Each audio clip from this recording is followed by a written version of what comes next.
We first begin from the Ashanti region, where palm oil producers at Asokore in the Ashanti region are afraid their businesses might collapse if steps are not taken to salvage the industry. They claim they lack capital and there's no ready market for their produce. A report by Ibrahim Abubakar. Palm oil production has been a viable business venture for most women in the Setre East district for years. About 60% of women are still employed in the business, even though they claimed it was gradually facing extinction. We were told a new entrant in the business would need a startup capital of between 500 and 700 Ghana cedis, which was difficult to get due to unavailable loan facilities. Virtually all production processes was manually done. This nut cracking machine, bought over 5 years ago, was obsolete and undergoing repairs. The producers said relying on firewood was affecting their businesses. According to the women, business usually slowed down when schools vacate, during which time prices dropped from 60 cedis per gallon to 40 cedis. The women called for support. This is a waterlogged area and it gets flooded anytime it rains. We lose all our belongings and we become stranded. We wish we could get some more equipment and financial assistance to expand our business.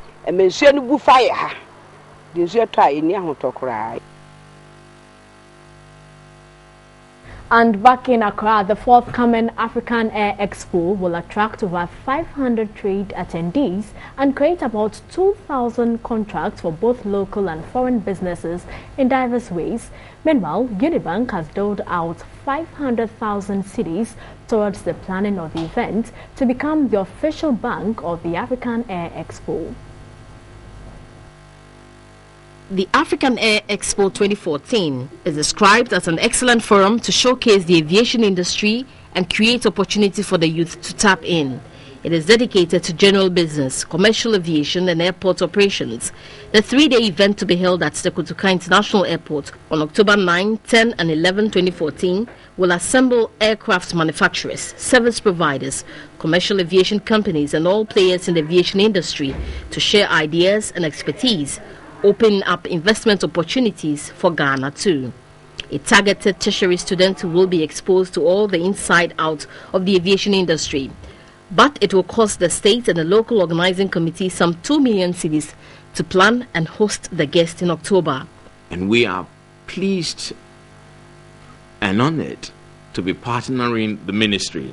In this regard, Unibank is donating 500,000 Ghana cedis to assist in the sponsorship. This assistance will make us the official bank for the African Air Expo. Transport Minister Jifar Tivo was grateful for the gesture. In the whole of Africa, we have about 1 billion population. Unfortunately, we have just about 3% of the aviation industry. We think we have to do more. Those who will be coming here will come and see something good in the expo and take it back home to brighten the future of the whole continent. After all, we are all one. We want to make our continent an investment destination for people of the world. Samuel Dodu speaks for the local organizing committee. Year upon year, we would put in place programs that would sustain whatever has been gained. Let's now go to the central region, and as the debate on genetically modified foods rages on, some farmers believe producing organically is the way to go. Daniel Latte caught up with a farmer, Kweku Datsil, who wants government attention focused on creating a market for organic producers in the region.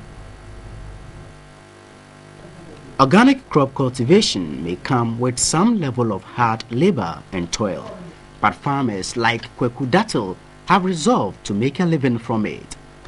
He has just started cultivating vegetables on his small piece of land. Though constantly challenged with pest control mechanisms, he insists genetically modified seeds may not end challenges in the sector. You are messing with the genetical structure of an organism. In future, you don't know what is coming, what will happen in future. And at all, God created everything for us to eat naturally. Why do you want to modify it? Human beings are full of error. Just look at the viruses that are around. All is by human creation. The same thing will apply to GMO. He wants to continue growing organically, but again wants government to provide ready market for his produce in the central region. The marketing is important, as in where we're going to sell it. Because now we are starting a market for organic. We don't know how the challenges. Majority of agricultural activities are rain-fed, making the sector vulnerable to climate change. So, we asked Professor Peter Kwapon, a professor of insects at the University of Cape Coast, whether growing genetically is the way to go. Well, if we find that it won't affect us as human beings if we consume, I see no reason why we should not go that way. But if it will affect us, definitely. So there must be enough research evidence to tell us that yes, if you eat, it will not. Just speculating, I think, is not good. You can also join in the debate, should we go organic or GMOs? That's on Facebook or twitter.com/news on TV3. And that's it for business.